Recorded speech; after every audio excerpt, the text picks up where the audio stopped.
안녕하세요. 예수의 비전 선결교회 안희한 목사입니다. 며칠 전에 심화보 목사님, 그리고 이동욱 목사님, 이동욱 회장님 하고 저하고 같이 이제 만났습니다.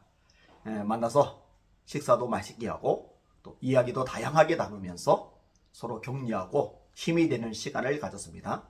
참 좋은 분들과의 만남이 저에게는 복이다 이렇게 생각이 되어집니다.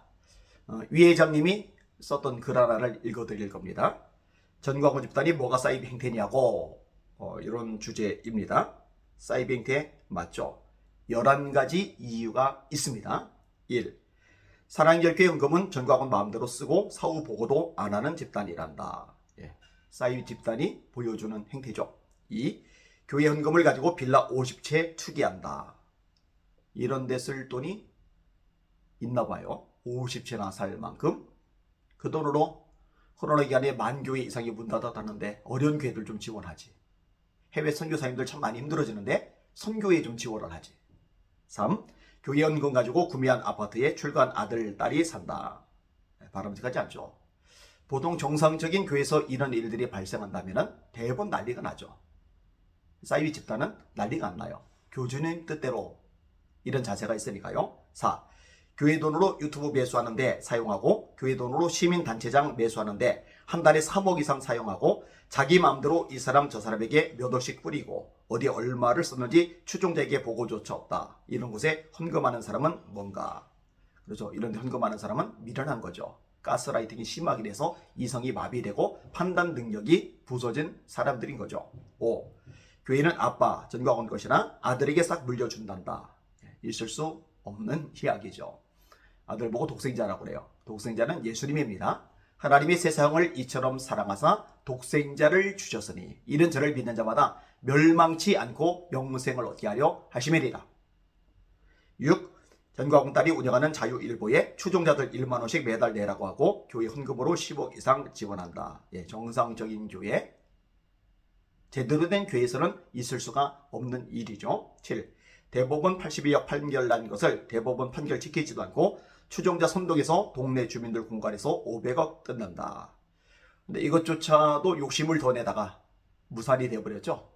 오히려 조합 측으로부터 100억 손해배상 소송까지 당하고 있는 상황이죠. 아무튼 이 일 때문에 일파만파 퍼지면서 교회들이 그냥 덤태기를 썼어요. 얼마나 기독교 이미지가 추락을 했는지 모릅니다. 8.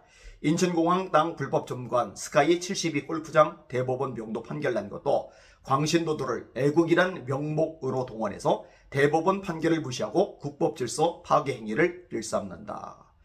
법을 무시하는 게 굉장히 상습이에요. 대한민국 국민이라면 대한민국 법을 지켜야 되는데 말입니다. 9. 이승만 영화 교양청 능가는 기독청 돈 걷고 정부가 엄연히 있는데 교민청 만든다고 하더니 광화문 온앱 대국본, 국민혁명당, 자유통일당, 천만서명 등 추종자 착취했던 것들의 결과물이 오리무중이다. 결과물 없죠. 혹시 여러분들 눈으로 본 거 있어요? 기독종 설계 도면이라도 본 적 있어요? 그 어마어마한 거액을 받아들였는데 실제로 이루어진 건 없죠. 10. 전광훈 추종 전도사라는 것들이 예수 비전교회에 앞서가서 온갖 폐악질 사이비 행각을 벌여 현재 기소 절차 진행 중이다. 이영석 군은 감옥에 갔죠. 윤용보 씨는 5천만 원, 1천만 원, 두 개 합쳐서 6천만 원 배상하라고 법원이 판결을 내렸죠. 이거 안 하려고 집 주소도 안 알려주고 피해 다니다가 뒤늦게 더 이상 벗어날 수 없는 상황이 되었죠.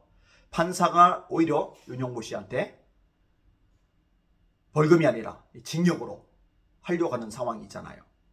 11. 전광훈 집단은 몇 달째 공산당도 안 하는 남의 예배 시간에 예배 장소 찾아와서 짐승보다 못한 괴성, 소음내며 방해하는 사이비 행각을 광화문에서 벌써 몇 달째 하고 있다. 양심에 과일 맞은 인간. 이것을 유튜브로 보고 추종자들은 잘한다고 하니 참 악한 인간들이다. 그렇죠? 이런 심각한 문제점을 지적하거나 이런 비도덕성이 함께하지 않는 애국인사나 목사님들에 대해 전광훈 추종 전도사들이 허위사실 유포, 명예훼손, 모욕, 협박 등 양아치 짓을 일삼는다 등등. 보통은 한두 개 잘못 말해서 이단되는데 살다 이런 심각한 이단은 정말 듣도 보도 못했다. 이런 사람과 함께하는 사람들도 사이비라고 본다. 나라만 구한다고 하면 목적을 위해서 수단, 방법은 공산당보다도 심각하게 가리지 않아도 되나? 나라만 구한다고 하면 조국보다 심각한 자기 아들, 딸, 편법, 불공정 일삼아도 괜찮나? 나라만 구한다고 하면 하나님 모두 가고 신성 부인하고 교회돈 횡령하고 맹목 강요하고 남의 예배 시간에 찾아가서 몇 달째 예배 방해하는 이런 사이비짓 해도 되나? 당신들이 바로 잡는다는 나라, 구한다는 나라는 도대체 어떤 것인가? 그게 보수의 가치이고 오름의 추구인가? 구구절절 옳은 이야기죠. 전광훈 추종자들도 자주 댓글을 달더라고요. 참 집요하게 꾸준하게 댓글을 달더라고요. 달아요. 얼마든지 다는데 단 어떤 이야기를 했으면 그거에 대해서 논리적으로 반박을 하면 돼요. 합리적으로 이성적으로 팩트에 근거해서 반박을 하면 돼요. 그냥 밑도 끝 없이 쌍욕하지 말고요. 감정 배설하지 말고요. 그리스도인이라고 보이지는 않아요. 그리스도인이라면 성령 열매를 맺어야 되는데 사랑, 희락, 화평, 인내, 자비, 양선, 충성, 오주, 절제 이런 성령의 열매가 아니죠. 미움, 증오, 쌍욕, 막말, 인격모독, 인격, 살인, 반말, 야, 너, 이 기본이에요. 제가 목사인 줄 빤히 아는데 이 정상의 모습이 아닙니다. 하나님을 두려워하기를 바랍니다. 하나님, 그렇게 죄짓고 타락하고 부도덕한 모습을 보이는 거 절대로 용납하실 분이 아닙니다. 끝이 멀지 않았습니다. 하나님 두려워하고 그 말씀에 순종하는 모든 백성들이 되기를 간절히 원하고 또 원합니다. 날마다 주님 바라보고 주님의 이름으로 전진하며 승리합시다. 할렐루야.